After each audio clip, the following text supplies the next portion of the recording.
कि सैया बाड़े फौजी देवरा, सैया बाड़े फौजी देवरा, आर्मी के जवान हो कि ननदी हमरो दिल के बाड़ी, दिल के धनवान हो कि ननदी हमरो दिल के बाड़ी, बड़ी धनवान हो कि ननदी हमरो। दो आदमी है ना, सैया नहीं नहीं नहीं, सैया हमर फौजी देवरा, सैया हमर फौजी देवरा, बारे जवान हो कि ननदी हमरा दिल के बाड़ी, बड़ी धाना। क्या अरे फील कर लो, फौजी ना है मन मौजी है।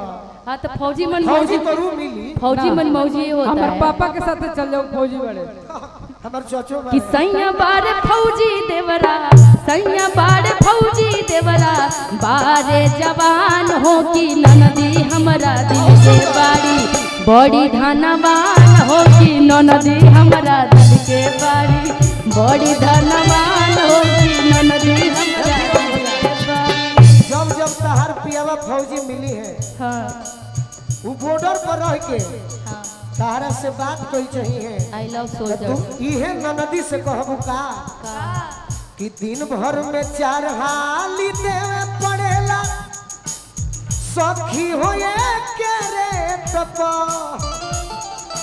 फौजी बलमुआ, हमारो फौजी बलमुआ, चुमा मांग सही करने तपा फौजी बलमुआ, चुमा चुमा मांग सही करने तपा फौजी बलमुआ। अभी कुछ दिन पहले हमारो रदिति के प्रोग्राम में मसरख पूरा फौजी के गाँव रहे, सही बात है।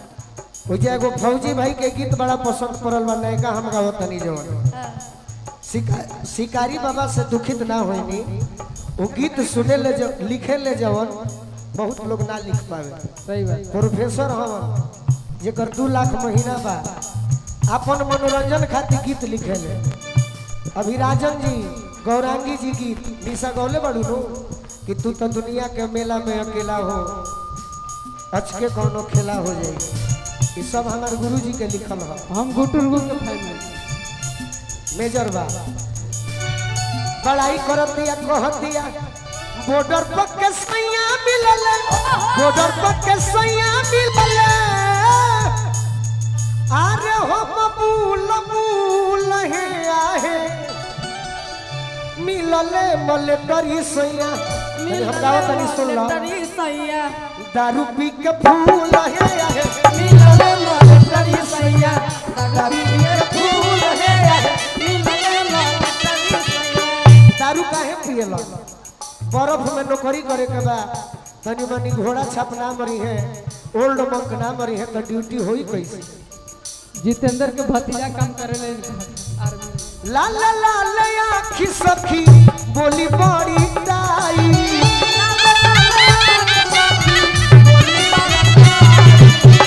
अनिशा के पियावा से जवाला फाइट में करावे ले तराई,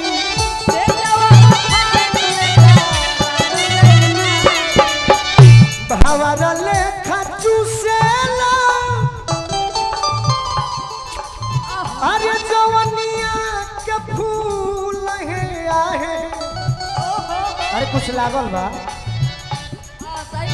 मिलले मले तरी सैया, मिलले मले तरी सैया, दारू पी के फूल है आहे मिलले मले तरी सैया,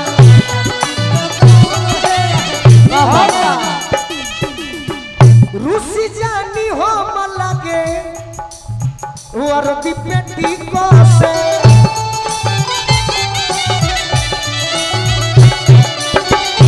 पिया के डरे से देखी लगी हो महा से,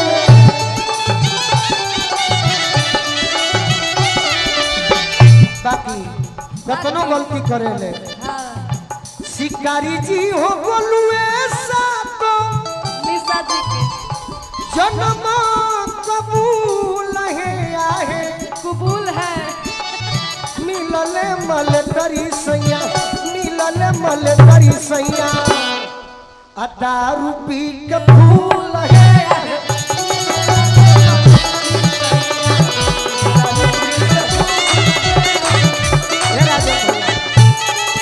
लेकिन जब तुम मंच पर नहीं रहती हो, कितना भी अदिति रहती है, मैं तुम्हें सपना में पाता हूँ। अरे आपको देखकर सीटी क्यों मारते हैं? बाकी सपना में देखनी निशा तो मन गइल की तहरा से मजाक करी। अच्छा ये हमार छोट भाई है एगो भोजपुरी में, बाकी तो बड़े भाई वालों सपना देखनी एक दिन तहर गलती पकड़नी। पूछा का? यस बताइए ना क्या तू पूछा दीदी का का कैसे लाइन मारलू मजनुआ मन सोख के, कैसे लाइन मारलू मजनुआ मन सोख के। आई है बेडरूम में बोलावेलू तू दिन हाली खोख के, बेडरूम में बोलावेलू तोर बलमुआ जाने ले का हो उत्तर प्रदेश के बुलडोजर बाबा हो। बुलडोजर यस जवानी के रौद देवेला, बुलडोजर यस गाना हो बहुत अच्छा है। बुलडोजर यस जवानी के रौद देवेला, खेत कोड़े लात अखिया दोनों मुद देवेला।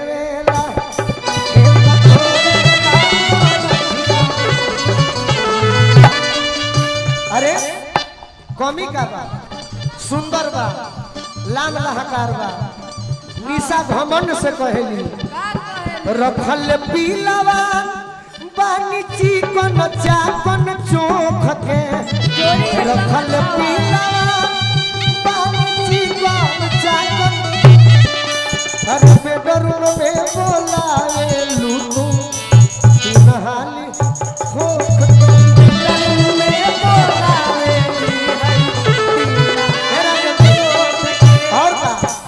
तो पूछो करिए शिकारी बाबा विप्र देवता, पूछो करिए शिकारी बाबा विप्र देवता। काहे तो देले गोलुए के बानी हम लभ के देवता, गोलुए के बानी।